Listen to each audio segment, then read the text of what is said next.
D, I look forward to getting in with you, bro. I can only imagine how many questions. What I'm since you're doing just the interview on me, and I know you said you didn't did your research, so that's gonna be crazy. D, real quick, shout out how the people can find you, and also let them know where they can see the interview that you're doing with me. Uh, and why are you even interviewing me? What we doing? What But we doing here? I'm not even interviewing you because you are the first big MC from out of Cleveland, Ohio, to set the pace. Let me tell you something. I'm gonna tell you something. No, I'm not gonna tell you until we get there. But that haircut you had, On the, you talking about on the album?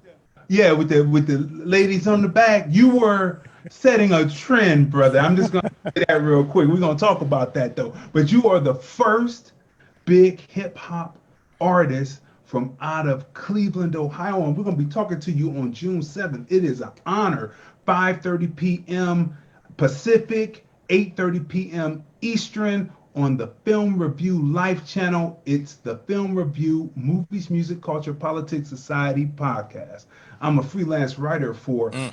Film Review Life channel on YouTube.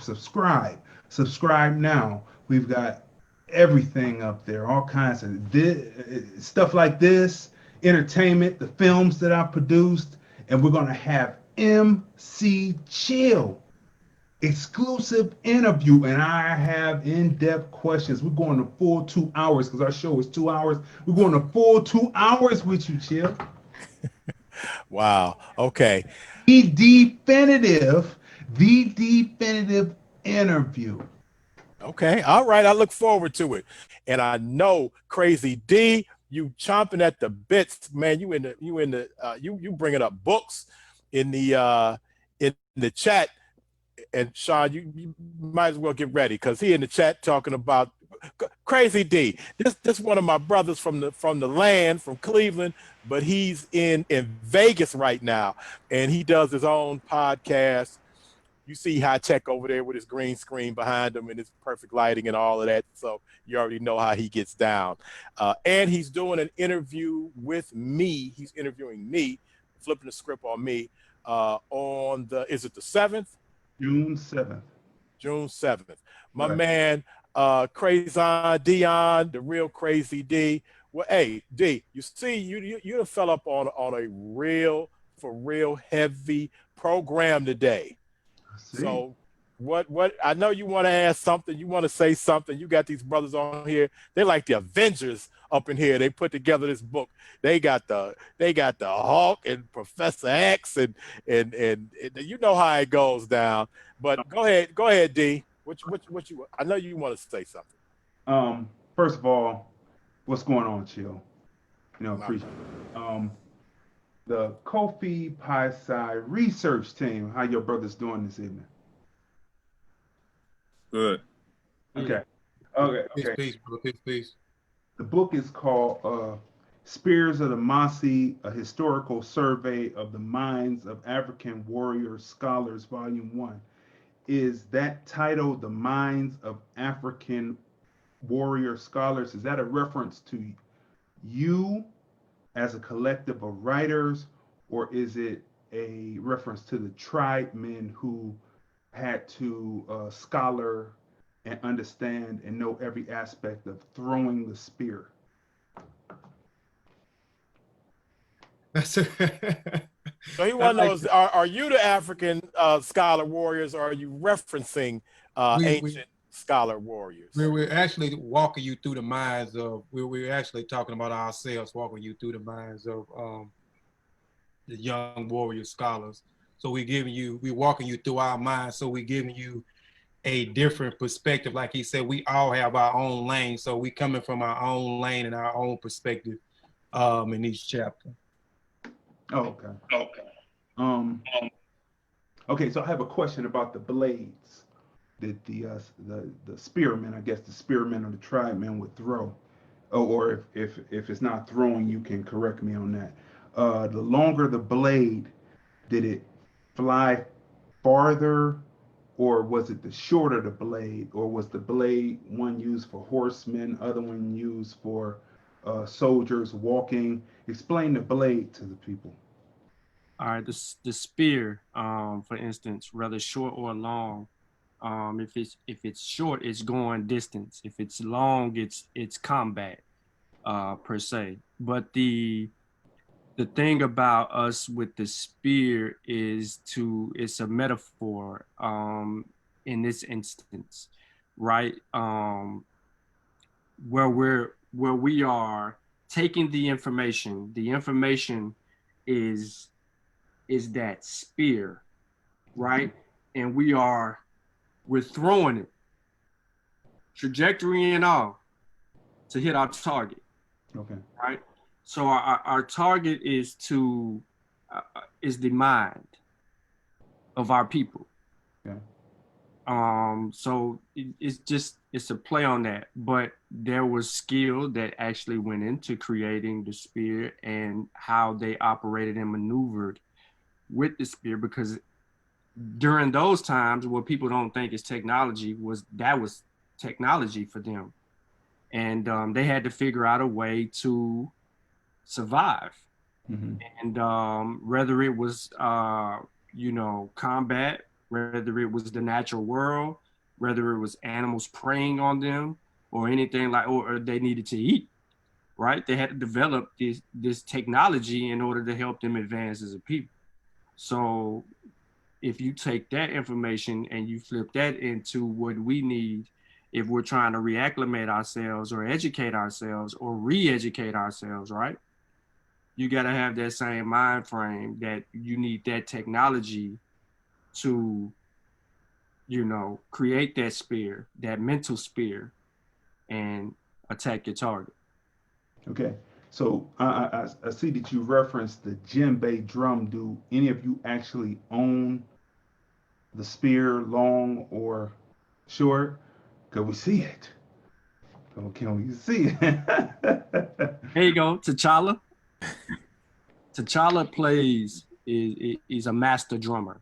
Mhm. But I yield the floor to the master drummer. Out of the brothers on the panel, I believe I would be the one to, if anyone had a spear. Sadly, I don't actually own a spear, but I have plenty other. For anybody who's looking to, discuss or, debate, talk about weapons and forms of defense and things like that. Pretty well versed in that, and have a few other blades that are nice of my own. So. Okay. Back in 87, 88, or 88, 89, they came out with Shaka Zulu. It came on Chilla, remember this? It came on WUAB, and it was the first time that they just went full out with a film. How far in history apart are the Zulus and the Mossi? And if they were contemporary, so to speak, how did the Mossi contend with Shaka Zulu, bringing the shield into the war game, I'll say? I'll answer this question. Okay, go ahead. No, he's good. He was asking pretty much about conflict. What do we think about Shaka Zulu introducing the shield? Well, the Mossi and the Zulu really never clashed. Okay. So there was nothing there. But to speak about the introduction to the shield in combat is excellent. If you think about the Zulu and what they had to go through to dispel some of the invaders and the slave, the Europeans trying to come in and slave and rape the Zulu of their culture and traditions and things of that nature, they were no joke. They set aside any spiritual system and said the only way we're going to do anything is to fight. And the whole Zulu nation, I should say, were armed to fight. They were trained to fight. They sacrificed lives to fight in surges of thousands at a time, willing to lay it down just so they can penetrate and then trap these Europeans and try to run them up out of places. So the history of the Zulu is pretty interesting, but the overall history of just the whole area, that whole entire area, and what it means to our history as descendants of Africans and other continental Africans is important. So I think that should be studied and spoken to as well. The good thing about this, and I will say this, is that our brother Black Panther got a good opportunity to take his family to South Africa, right? And he got to I wouldn't say live among them, but they got a great tour, a great experience. They learned a lot about the culture, a lot about the traditions, and they even got to sit in on some reenactments that was very powerful that he actually captured.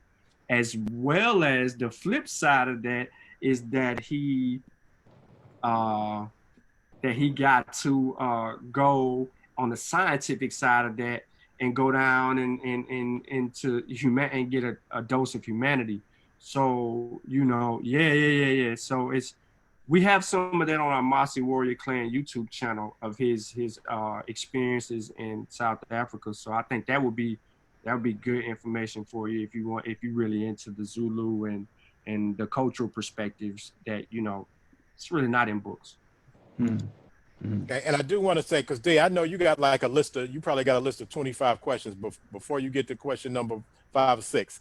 I do want to say, I like him. He is asking a lot of good questions. That's why I brought him up in here. That's why I gave. Oh, brother, Crazy D gets it in, man. That's why I got to get ready for on the 7th when he's interviewing me. I want him to give me the questions in advance. No, I'm just playing it, but I know how he gets down. But I do want to say, brothers, Silas Ashley, I did put the Zoom link into the chat. So if you one of our triple OGs, if you want to come in here and say something, you are welcome. My sister Shelly Shockley, one of my journalism mentors, is in the building. When I first came to the Call and Post newspaper as a youngster, like 30 years ago. Shelly was there to kind of show me the way. So she's in the building. And Vernell Lanier Red is in the building. But no, go ahead, D. I know you got something else. Okay. Land, family, and hierarchy. So tell me if I'm right or wrong about this. The Mossi believe that you reach your ancestors through the land. So is it that if we're part of the Mossi, can we reach our ancestors, being that there was a break because of the transatlantic slave trade and because some of our ancestors were here, then we can still use this land, then through them it transatlantic shifts over to the continent of Africa and West Africa? Or do we have to actually travel to those lands to actually get connected to our ancestors? Okay. You don't have to travel to Africa to be connected to your ancestors. Not just the Mossi, because the Mossi consisted of other different ethnic groups which created the Mossi Empire. So even when you look at those ethnic groups, their way of life is the same, but they're different. So when we're talking about ancestors, most of when you deal with any one of those groups, one of the elements of their culture is ancestor veneration, ancestor veneration. So it differs between different ethnic groups, but you don't have to travel to Africa to be on the soil to actually be connected with your ancestors. Again, you have certain rituals. Sean mentioned earlier, he talked about feeding the altar, pouring libations is another one. Cooking your favorite, your grandmother, great grandmother favorite meal, carrying out the works of your forefathers. So all those different aspects, can connect, or in certain elements or in certain cultures connect you to your ancestors. It's the ritual. So like I said, each ethnic group has its own particular set of rituals that can connect you to the ancestors. Like I said, altar work. You know, a lot of it has to do with altar work, and we do that now. We, as African Americans, don't even know that we do ancestor veneration over here.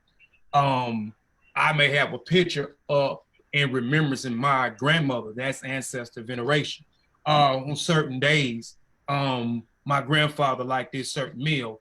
I may cook my grandfather certain meal. It may be certain things that my aunt did in the community. So I'm still fulfilling that role of duty or speaking my grandmother or grandfather's name, pouring of libations, which is one of the things that I use a lot. I talk to my ancestors through pouring a libation. But like I said, we do that here. You know, the pictures, you go off on the highway, you see the same things. We have memorials set up for those that may have been slain. You go, so we are practicing ancestor veneration now. So through those things, you know, you can be according to African traditions or the way of life of the that you can be connected by doing those certain things. So you don't have to go to Africa per se to be on the soil to be connected. I'm not saying don't go, because I do want to go, but you don't have to go to Africa to be connected with your ancestors. And even when you talk about the land, when you look at Nigeria, you look at the word Egungun, which means ancestors. And ancestors also means bones. So you hear us saying that we are standing on the shoulders of our ancestors. So we know that our ancestors were buried in the land. So we basically are standing on the shoulders of our ancestors. We are standing on the soil or on the land that our ancestors once walked and even was buried upon. All right, brother Sutek. Hold on, brother Crazy D, because brother Sutek, I think he wanted to make a point as well about libations, because we are also getting it in the Zoom chat. Brother Sutek, you wanted to make a point about the libation process, I believe.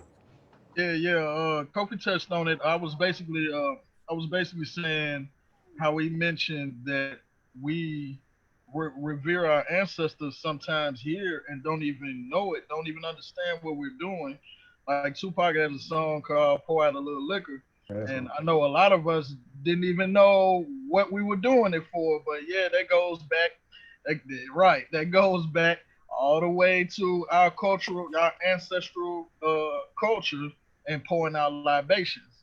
So that's all I wanted to throw out. Yes, and while we're touching on libations don't have to be like most of us. When we think of libations, we think of water.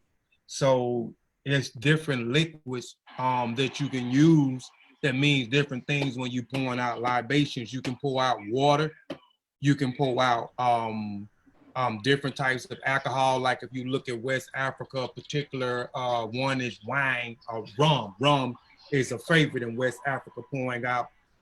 Milk is also another thing, which pouring milk out can be you revering or honoring God, or you honoring a supreme being or a supreme force or a supreme spirit, or you're honoring nature.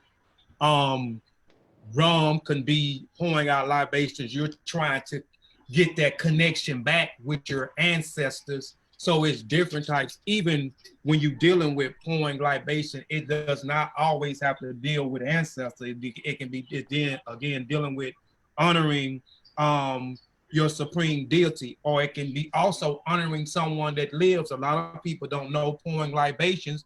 And also you can pour libations for those who are living, those who inspire you, those who you honor, those who admire you, those who motivate you. So it's so many different aspects when it comes to pouring of libations. Also in a lot of cultures, the pouring of libations take place before any great undertaking.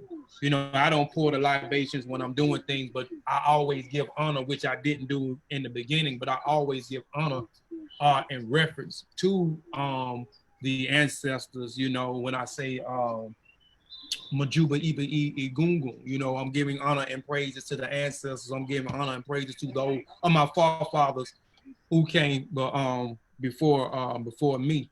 Or Egungun Kiki Egungun, which means the same thing, you know, extending or giving honors and praises to you know, your ancestors or your forefathers or your predecessors. I know I see Crazy D. Let me go ahead and because that brother, he waited long enough, because I know how he is. This brother is the definite real article. Go ahead and drop that other question that you have. Okay, I have two. I knew you had more than one. When I said drop that other question, Spears of the Mossi. In family, they talk about elders.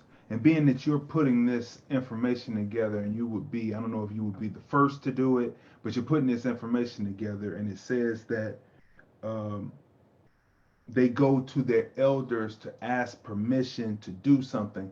So who are your elders that you go, who you went to ask permission to put this particular study together? All right, so the people that actually lay the groundwork for what we're doing is the people that we're standing on the shoulders of,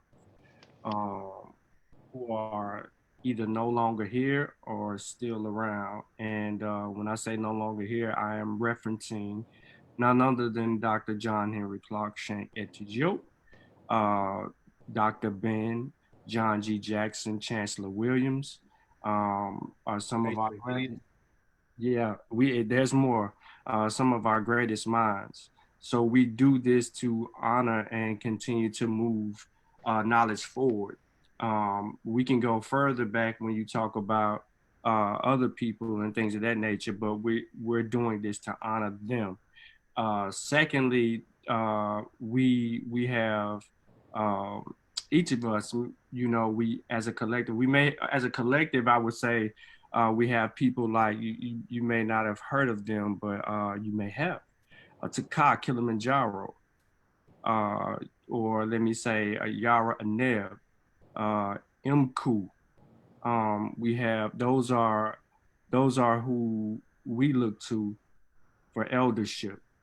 You know, some of us individually have other elders, but when I say Taka Kilimanjaro, you know, they've got like 20 something publications right now. Just dropped Initiations book from University of Kemet Press. So, but not only our elders, how we define eldership is different than how other people will define elders, right? So we need to be specific here in the likings, because our elders are not only ongoing teachers, but forever teaching. And they lead by example, and they set the stage. And we have to rise to that level that they are projecting on us. And in order for us to move information forward, we have to adapt that. So we seek our permission from those who inspire us to continue to do what we're doing, who pay attention to our works, who even supported our works. Takad doesn't have to purchase a book from us, but he's already purchased the book from us. I sit here with maybe about 14 of the 20-something publications right now. Kofi sits here loaded with about the same amount of publications. So we, you know, it's reciprocity that goes on between us. We give, they give, you know, and he continues to give, and we will continue to give as well. But not only that, you know, we say people like Brother Unc West, you know what I'm saying? And my brother Ben, he's younger than us, but, you know, we still lean on our younger brother in the work that he's doing as an African and being African-centered and studying African traditions and culture and continuing to bring Africa, the continent, to the people.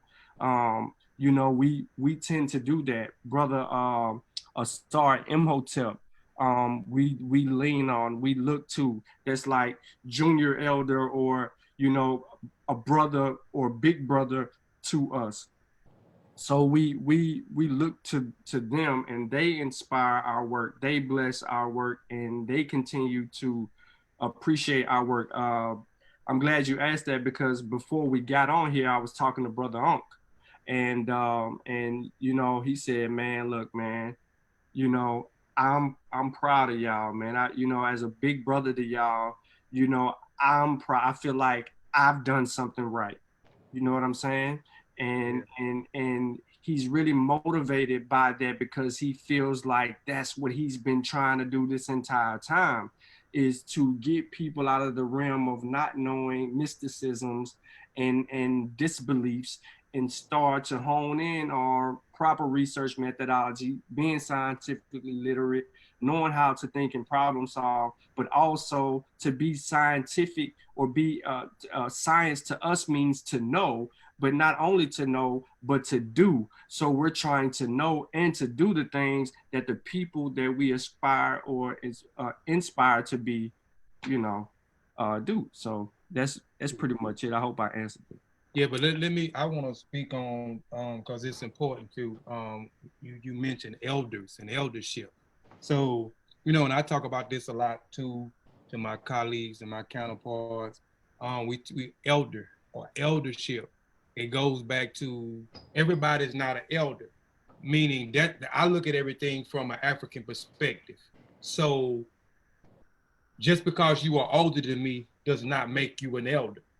You are older. It means it's certain type of criteria. He mentioned setting the bar, setting the right example. So when you study the African rites of passage, this is the reason why I'm writing my rites of passage book, because and I think it's a key thing that we need over here in America, because when you talk about the rites of passages, those are different demarcation stages of life, or initiatory rites into the next stage of life. So everybody in Africa is not an elder because you are older. So it's certain phases that you have to go through. One has to be born first. And then after one is born, one has to be recognized as an adult in his society. So he passes from puberty to adulthood. So there's a certain criteria that that person has, he or she has to meet in order to be recognized to his community as an adult. And in those adult stages, there are criteria within those there and different levels within the adult right before you move on to the marriage right, which I say is the most important right, because marriage comes procreation. Procreation and marriage goes hand in hand. So once you get from there, you got other different rights like scarification, but we're not going to talk about scarification and tattooing now. But you go to eldership before you go to ancestors, because we talk about ancestors. You can't be an ancestor if you ain't an elder. So you have to go and meet the criteria in those different rites of passage before you can deem yourself to be an elder. So I don't have a lot of elders in the community. Takai is one of my elders because he sets the standard. You know what I'm saying? And not only that, I look at things from an African perspective, and through each culture that I have studied, they talk about cultivating good character. So these individuals to me are Omo Luwabis, individual that is a person of good character, a gentle person. So these are some of the criteria that represents these individuals that I can call and be proud to be my elder. Unc, he mentioned Brother Uncle. I took the format from Unc and Brother Asar because they are, Asar is my junior elder and Unc is my elder because they set the right standards. And I took and they motivated me and inspired me because they want to see younger brothers like ourselves win. So I took a piece of what he taught me, not, directly, but me looking and observing. We have a personal relationship now, but before then, I took what he did and created the research team so everybody can exhibit, their standards of intelligence. So, and even with Asar, with his articles, writing articles first and then coming into writing books. And this is what our ancestors did when he mentioned John Henry Clark. He meant Dr. Ben. He mentioned Asa Hillier. All of these ancestors, they wrote.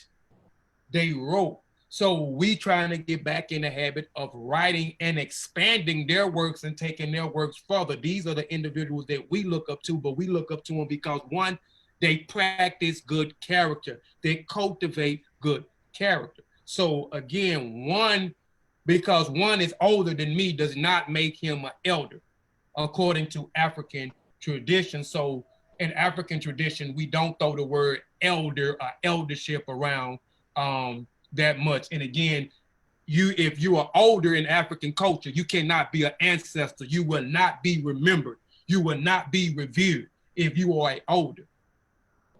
If you're older. Hey, brother Vince, our big brother, both of you and I's big brother, Stephen Boyd, once told me, because I always call him my big brother and an elder in our community. He said, I'll take that from you, Chill. He said, but do recognize the fact that there's a difference between an elder and an old mofo. D, I think it's gonna be me and you at the end still talking. That's how that's how it goes down. But go ahead, D, get it in there. Now I was going to ask about the Brooklyn Zoo that ODB was referencing in his record back in 94, 95, Brooklyn Zoo. But so we won't go there. Now let's go to politics. I went through culture. Let's go to the politics of being American Black in the United States of America. You referenced the Igbo, right? And there's an article that came out in let me make sure I get it right, the New Yorker, my great-grandfather, the Nigerian slave trader. The Igbo, still to this day, are a culture that are hierarchy, and if there were people who were slaves, they don't deal with those people. And they made money from off of the slave trade. So how can we get back to our African roots without first rectifying that situation between the Igbo and people who were put into the slave trade, namely us, brought over here to America to the worst type of slavery that there was, brainwashed slavery, not like over there where they buried their slaves alive with them when they died. It wasn't like that. We passed on like chattel. So how do we rectify that? And do you think that the Igbo owes not only America, but does the Igbo owe American Blacks in this country reparations? Okay, so to answer the question in its totality, I would try to sum up the involvement of the Igbo. It would depend on which people in what era, right? But it would also take understanding of influence of how did Africans in general get involved into the slave trade. And then it would take more understanding of the exact participants down to the, like you said, the hierarchy. So it would fall into the lap of the kings, right? People who had the political power to pull off such a thing, but also their ignorance. What people really don't understand is the African involvement in the slave trade is one of ignorance. And why would I say that? It's because a lot of them earlier on just simply did not know. The economy was changed against its will when goods and services was no longer needed. We had this conversation maybe a week or two ago on another channel, but the bodies was not necessary until the new world opened up. So without a new world, you don't necessarily have a need. However, slavery has been around for a long time. So what was Africa's role? Or in your question, the Igbo's role? The Igbo's role was no different than those in Ghana, Benin, other parts of, Nigeria, and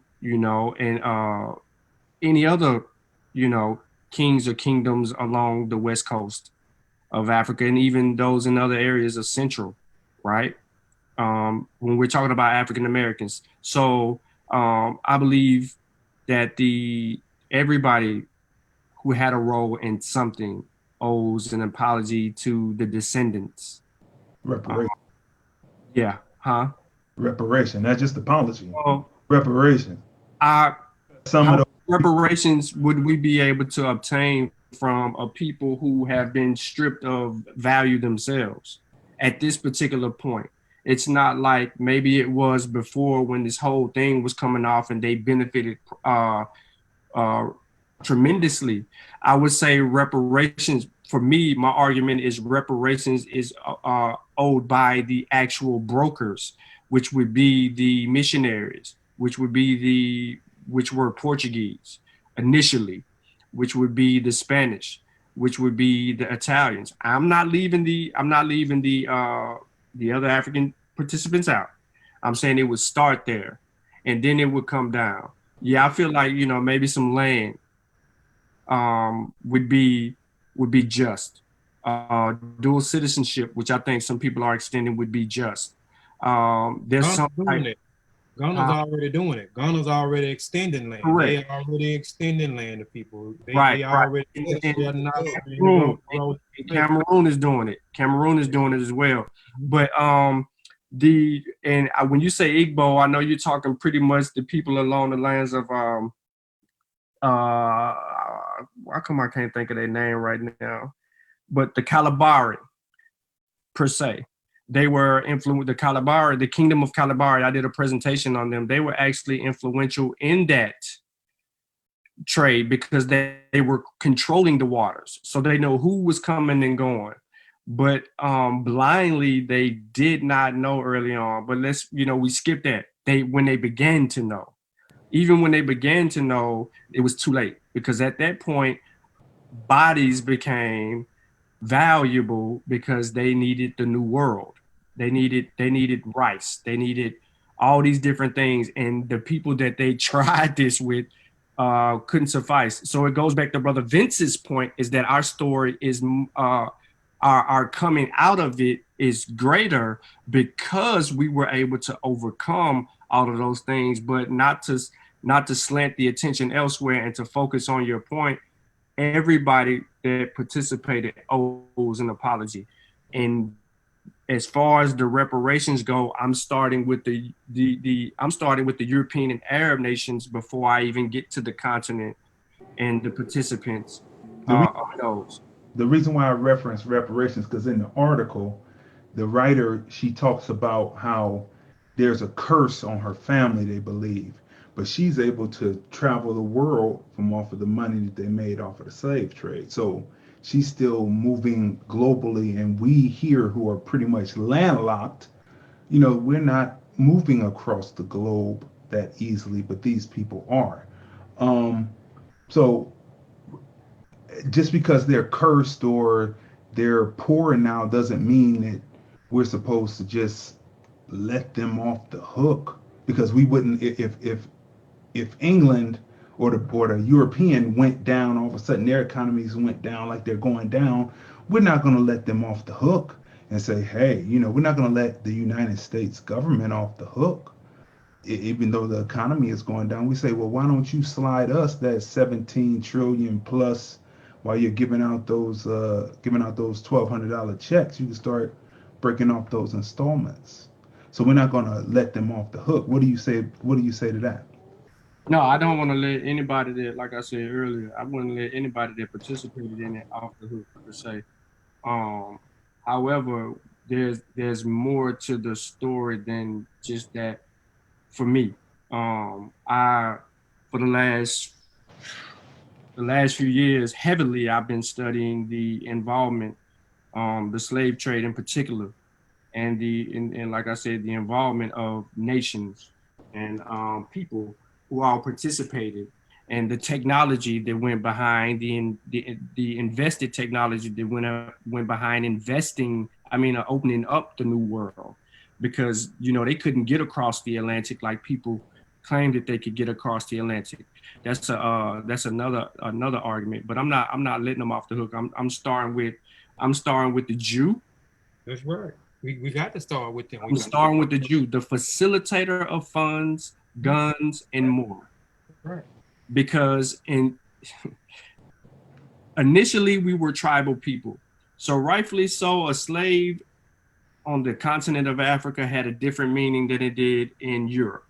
In Europe, you know, a slave was, you know, low of low, whatever you want to say. It was a different definition. To Africans, you could be enslaved, but you could rule the land. That's right.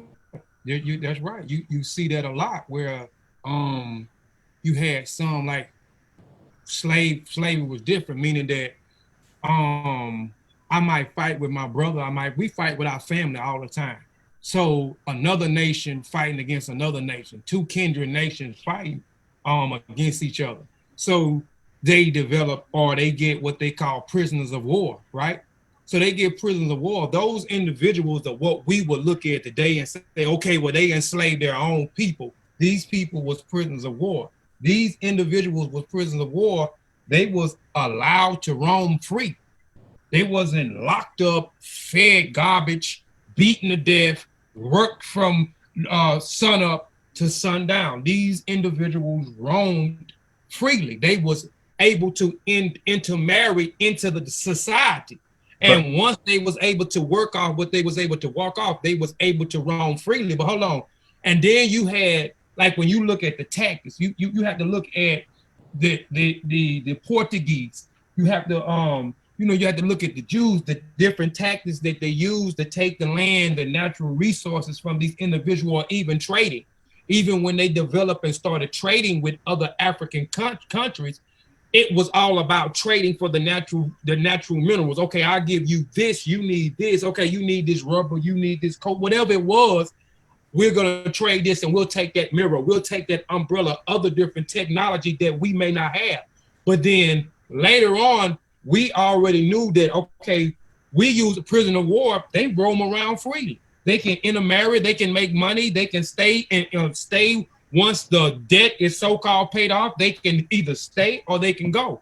So what a lot of them did was also too was, okay, with these, they thinking that the same way that they treated those kindreds that they fought against and they captured these individuals, they thought they was going to have the same treatment. So bodies, like he said, became the high commodity. So you started to see some of the hierarchy give some of those individuals, okay, because they didn't want to trade the natural resources, they wanted the bodies. So they was thinking that the same way that, okay, if I give this individual that I fought against a prisoner of war, okay, we'll give him the same, they're gonna give them the same treatment. We're gonna be able to roam freely, he'll be able to marry, he'll be able to make money, or she'll be able to make money, and then she will be able to be set free and go on. She can either stay or he can go home. So it's a lot of the tactics. So it has to start from the top up, like Sean said, first, those individual, the Portuguese. We know what the Portuguese did when they came in. I'm explaining one central place when you study Central Africa. Central Africa, when you study those kings, they did not know. And once they found out what exactly happened, those individuals was treated cruelly. These individuals worked to death. These individuals was beat to death. Their women was raped. Their children was also raped to death. These individuals was slaughtered. You know what I'm saying? They was fed, grew, and et cetera, et cetera. Once a lot of those people found out exactly what they was doing, a lot of them was in regret. You even had some that even tried to fight to get the people back, but it was strategically done. You know, and a lot of times when you study the art of war, and you look at, they go after the natural resources. They cut everything off. They cut the food supply off. They cut all these things, so a lot of those factors goes in hand. So like he said, I'm the same as Sean, we need apologies from everybody, but we need and reparations from everybody, whatever that may be. I don't think that reparations, this is my personal opinion, should be in the form of just money. You see what I'm saying? Because that's what all people saying in money, because I look at it like this. If everybody was given money, most of us is not educated when we talk about economics. So we're going to end up back in the same situation we in because we do not circulate the dollar in our own community. I don't believe that black people, American black people, if we get reparations, this is a capitalist system. Capitalism is based on what you purchase, really, right? Right. So those who would give it up would keep the economy revving. The others would know how to invest in business, and thus there's some people who create business, others who are employees, right? So I mean that's the way that the system is. But in the article, last thing, in the article, she says that because once the transatlantic slave trade was cut off, there were breeding farms over here in the United States, but over there they said that there were a stockpile of people who would be sent off into slavery. So when the slave master died, they would bury the slave, his or her slaves, alive with them. They would bury them in the dirt, put dirt over them, and they would die alive with their slave master. So my thing is, which one's worse, being buried alive or being traded as chattel and still surviving and still living? And my question to this, if this article is true, which I mean, I don't know why she would lie, but if this article is true, could an American black that was a descendant of slavery be able to marry a Igbo by what they say? Yes.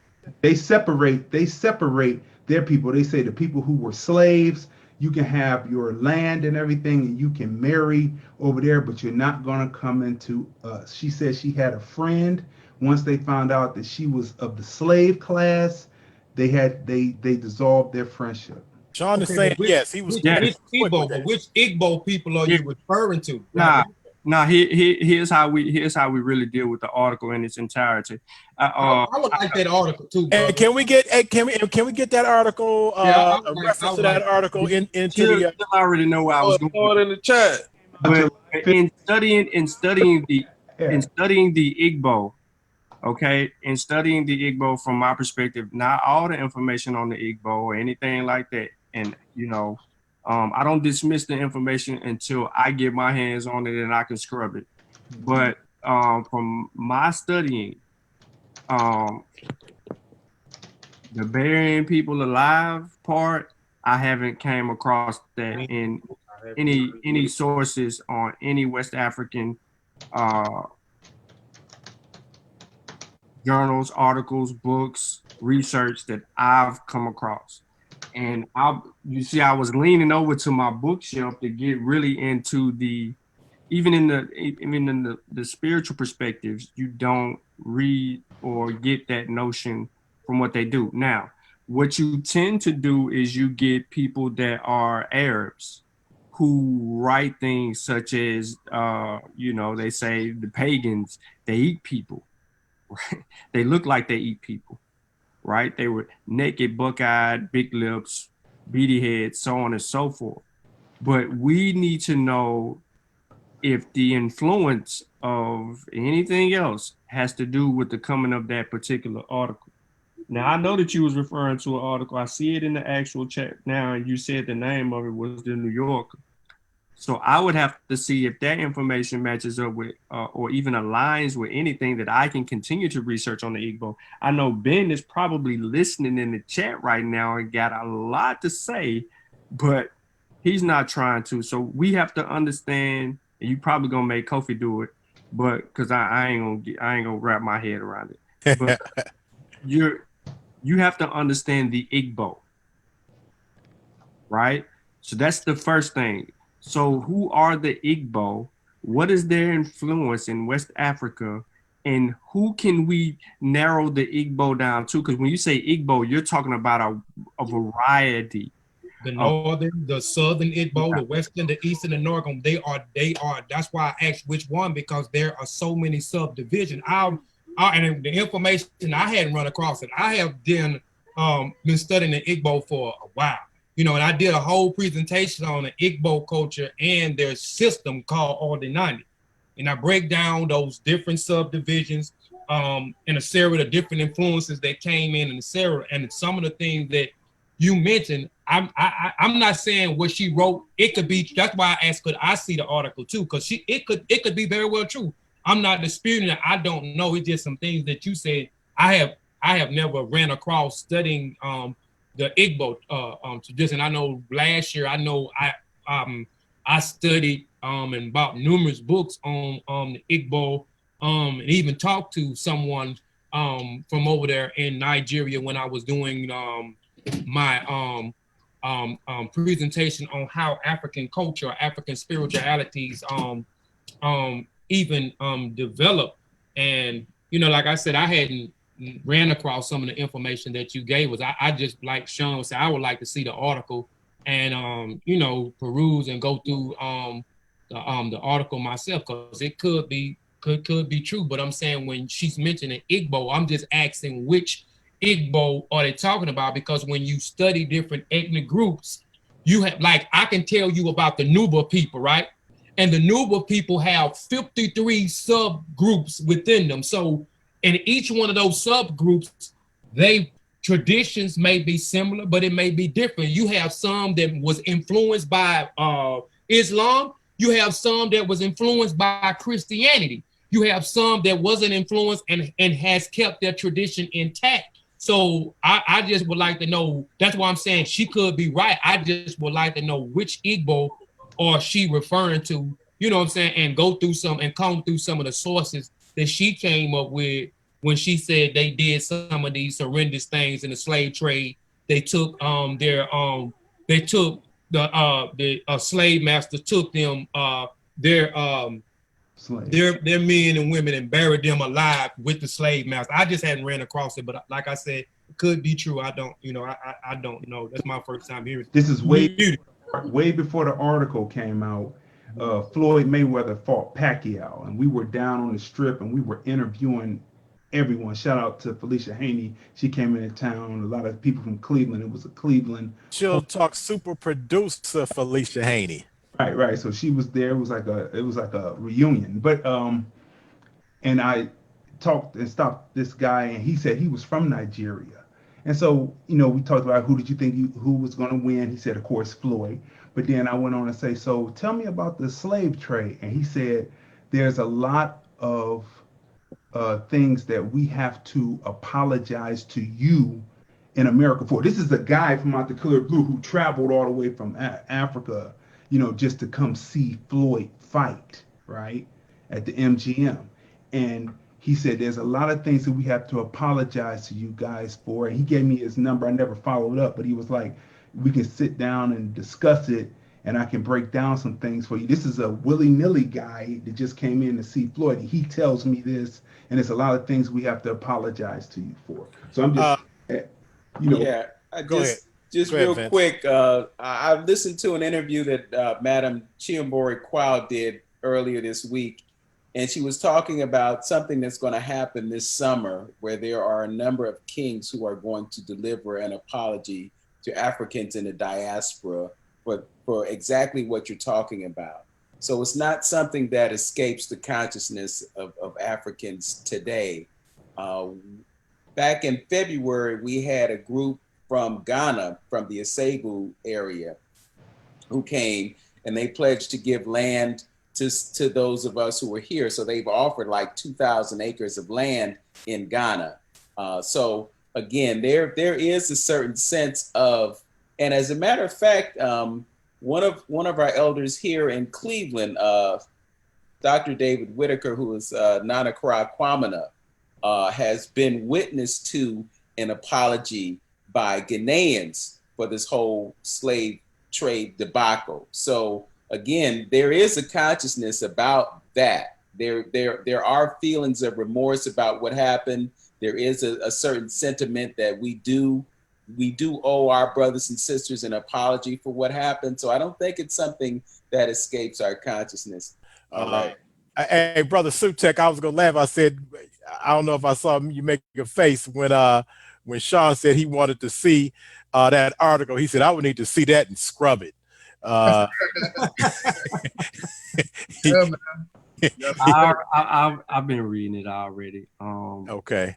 This is this is her perspective, and you can't really fully challenge her perspective unless you, because she could blame it on maybe possible oral traditions or something like that, or something that can be passed on, or information that can be passed on. But what we have to do is we would have to go into back to refer to some friendships that we've made with people that we know that are Igbo, and try to scrub that information to see, okay, so what's going on with that. But the first thing you do is you want to know the author. So, you know, as in proper research methodology, my job is to know the author. So I will be looking for other works of hers. If she's written anything else, or interviews, or anything that I can to collect data on, just to get her perspective, to know more about her. And then from that, you know, I can kind of develop what method that I would take in order to address in her article. I respect it because it's written, and read it for what it's worth. And, you know, I would be more interested in knowing, you know, are these people really burying their dead alive? We do know that in ancient Kemet, we have evidence of, you know, great leaders, you know, having their workers, so to say, buried with them, right? We have, we know that based on when you look outside the pyramids and you see these other plots, graves, right, where these people were, and then but we know the story or the backdrop behind that. So I need to know the story or the backdrop behind that. And one of the hardest researched areas, as far as trying to obtain proper sourced or healthy information, is in West Africa, which was so long orally, until, you know, certain type of writing was introduced for them to be able to form and get these writings. And then we blame the Arab for everything that we get that's written. So, well, we credit, I shouldn't say blame, we credit the Arab for bringing writing to certain areas. So, you know, you gotta weigh the oral tradition, and then the way you look at the methodology of oral tradition. Sorry to go on a rant, but the way you look at that is then you have to deal with the not only anthropology but the archaeology, and we have to see if they're going together. So if people were buried alive, then I should be able to find the archaeological digs to support that evidence with this particular person and these particular bodies being buried alive. Mm-hmm. So, you know, I would be, my mind's racing right now trying to gather, like, oh, you know what I'm saying, trying to get all your information together and then compile that to be able to register what you're reading from her. So, yep, but that's how my mind goes, man. If that real quick, D, and I just want to add one thing to jump on what Sean just said. And I know we that comes up a lot when we're talking about ancient Kemet, but I do want to add that the majority of where that comes from is that they buried what they call shopties. These figurines, they were called magical figurines, but magic has a whole nother connotation. But yeah, they buried the shopties figurines that were to do the work for them, and most of the time, not necessarily they were actually talking about that they were burying, because hey, you better hope the king stays alive a long time if that was the case. But I ask each one of you if that's true, and once you scrub the article and you look at it, if that's true, which one this changes the whole paradigm of things? Which one's worse? After the slave trade was cut off and they started burying the people who were their slaves when they died, which one's worse? To be buried alive and then the generations and the legacy doesn't go on, or to be in a system that you eventually got out of, you're still fighting the vestiges of, but your lineage and your line kept going? Which one's worse? I just ask. All right.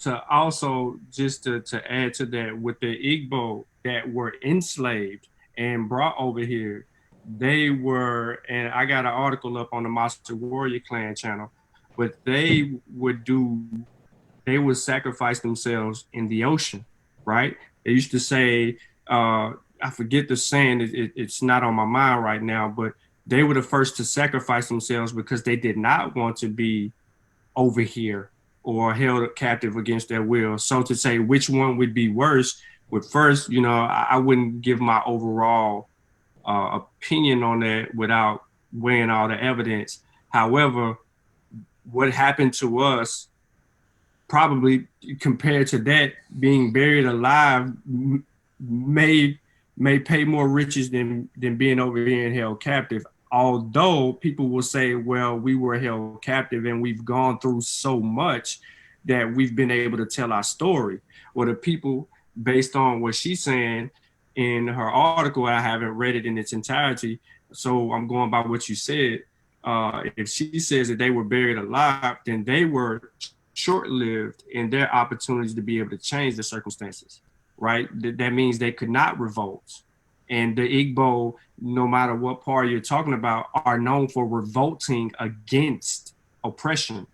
So that would take me back to say, okay, are we rewriting history now when we're talking about a people that we've known been very combative and revolting on not only slave ships, but also plantations?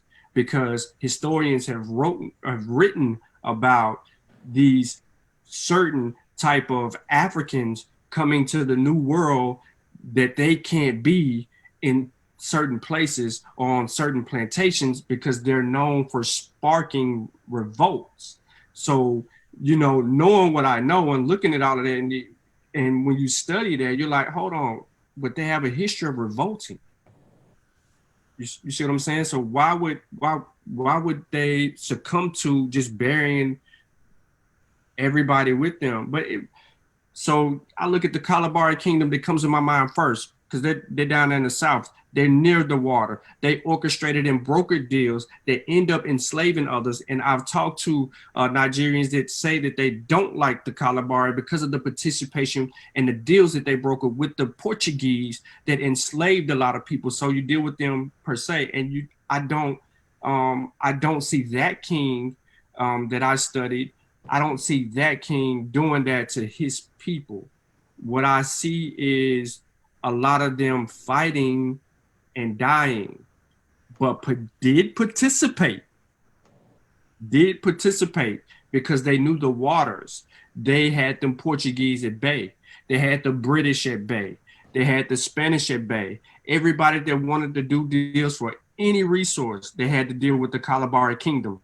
So it is impactful for me to know that I look inside of that kingdom specifically and say, did these kings do it? And I don't see that in my research. So ultimately, if we can take the archaeology and the oral history, and we get more than just her account, right? Because we got to have multiple accounts. We get more than just her account, and we find any sense of that, then yeah, that's an extra apology that's owed to your point.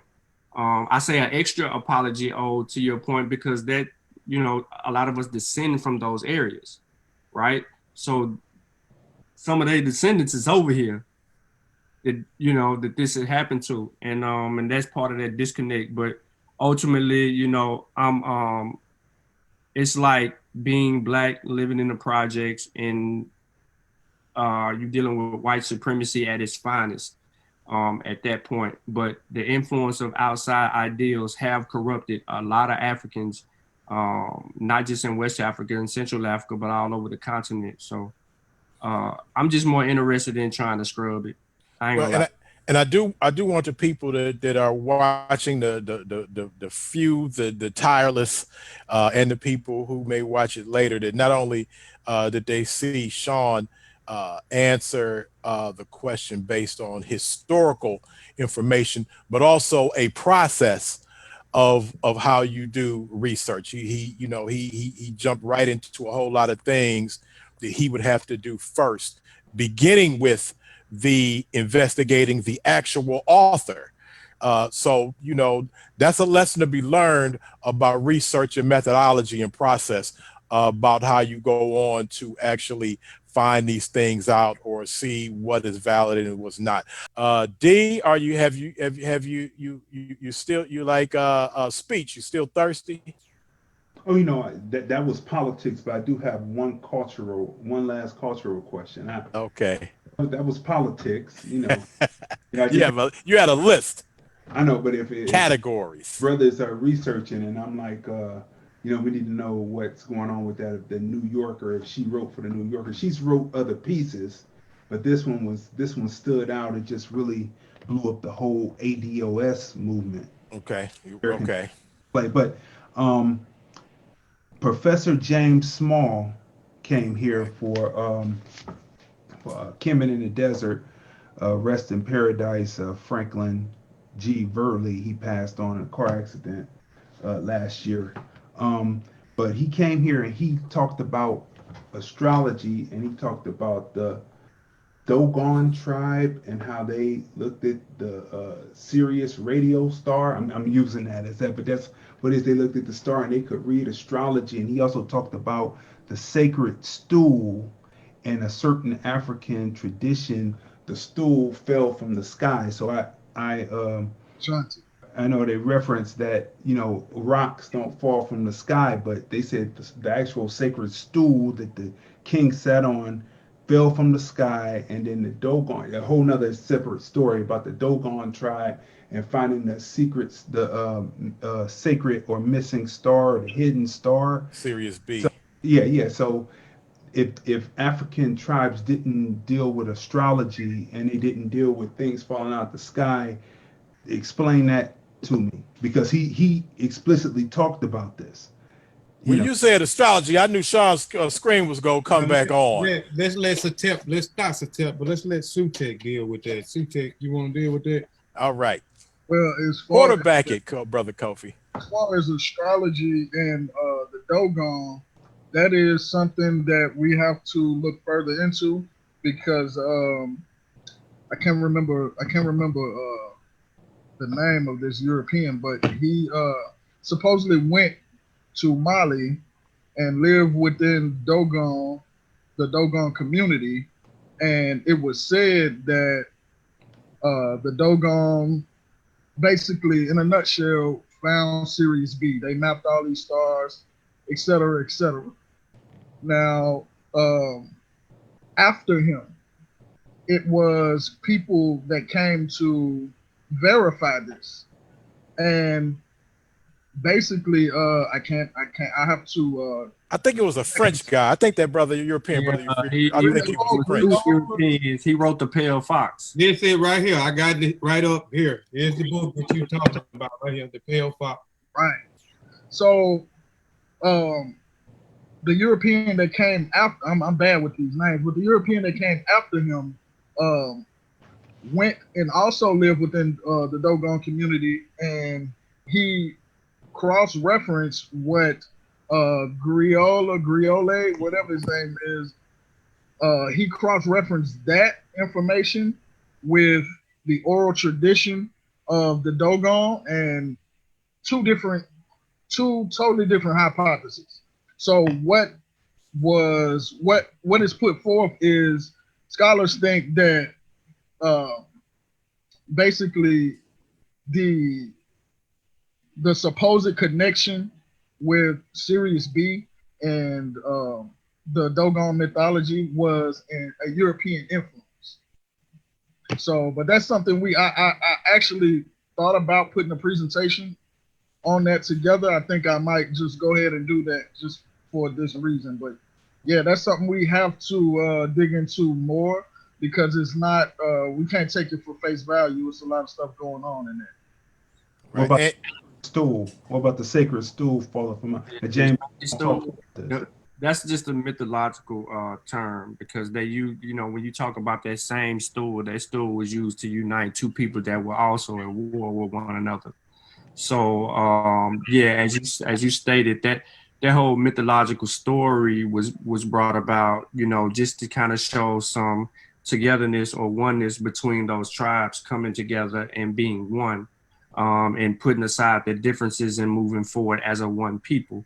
So historically, the golden stool sits and it tells the story of that. But you have to think about what Dr. John Henry Clarke once said: the greatest storyteller in human history is the African. Think about what I just said. The greatest storyteller in human history is the African. Now, go back to what Kofi had said earlier, and what I had touched on before is the reason that he's saying that is because in order to explain their natural world, they had to tell it from their perspective, and they told these stories that makes them the greatest. If you go and you read the folklore, the African folklore, no matter what, Northwest, Central, East, when you read these stories, what you begin to see is the genius of the African trying to explain what science is now trying to give us in some cases. In other cases, what you see is just a vivid imagination that is running wild trying to teach the young. Real quick, and I'll wrap up with this. This is here is Credo Mutua, his work, right?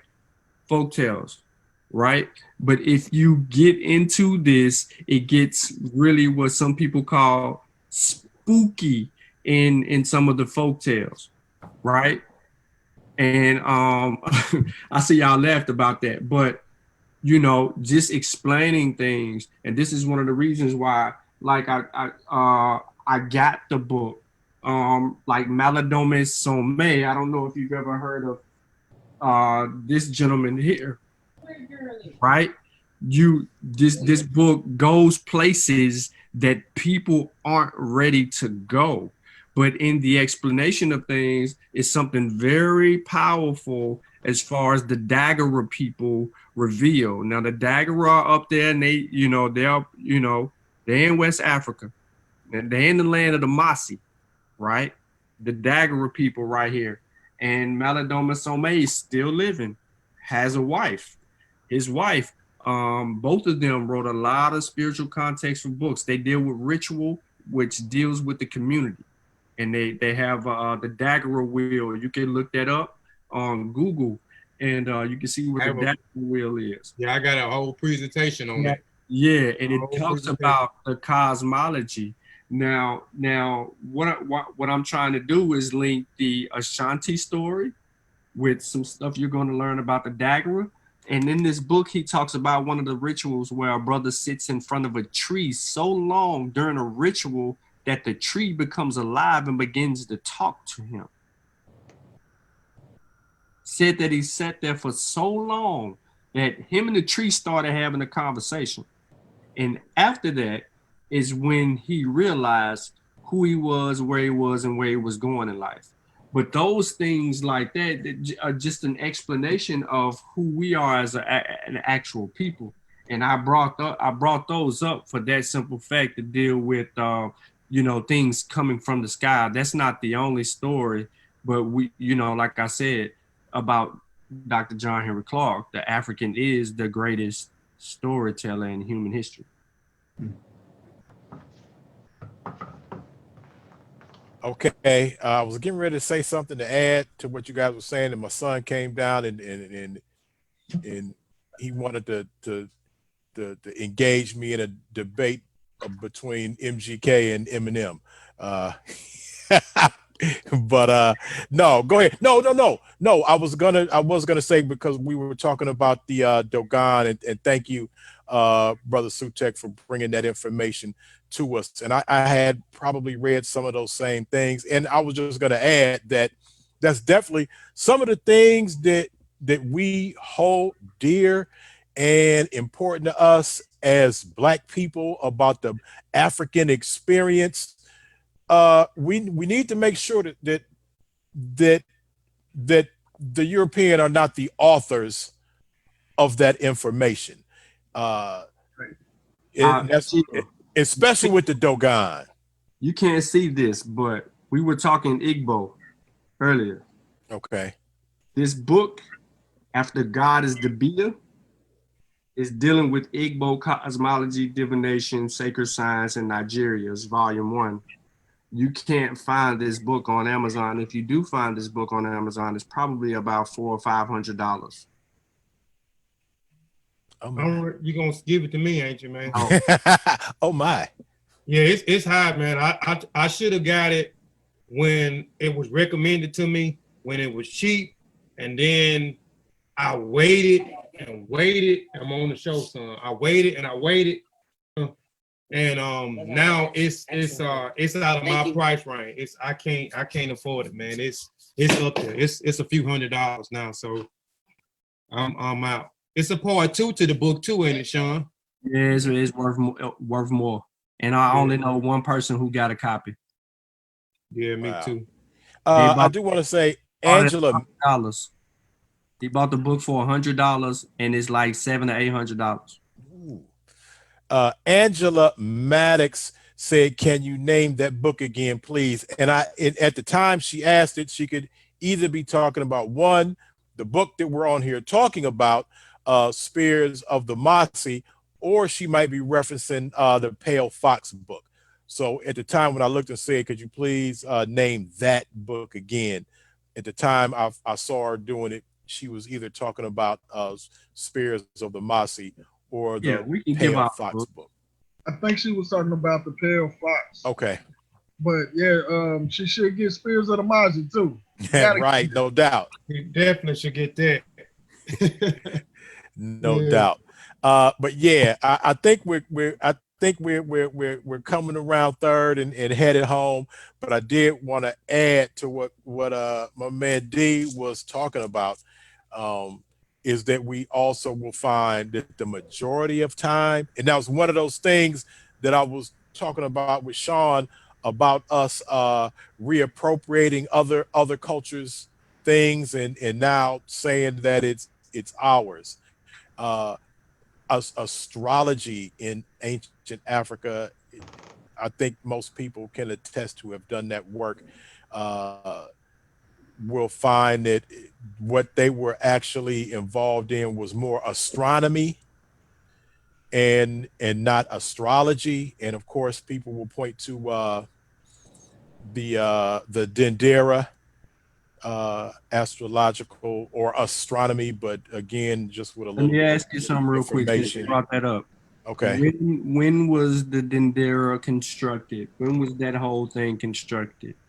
During the Ptolemy time. Yeah, right. And that's what I was just getting ready to say. Come on, Sean, you was gonna do me like that? Make sure you were still sharp. I had to make sure. An entire presentation on there on Kofi Piesie TV. Y'all go check out archives on Kofi Piesie TV with some good information on it. I can't believe Sean just tried to get me like that. When did that come up, Sean? I was getting ready to say that. When you stopped me, He spoiled it all for you, didn't he? He spoiled. He'll spoil it now. He'll spoil it for you. I'm telling you now. He'll spoil it. He was shaking his finger at me, everything. All right, chill. When was that? Bro, I was getting ready to say it. It was during the Ptolemaic period. So that was, some Greek things that they done stuck up in the temple. So Cleopatra. But I appreciate everybody.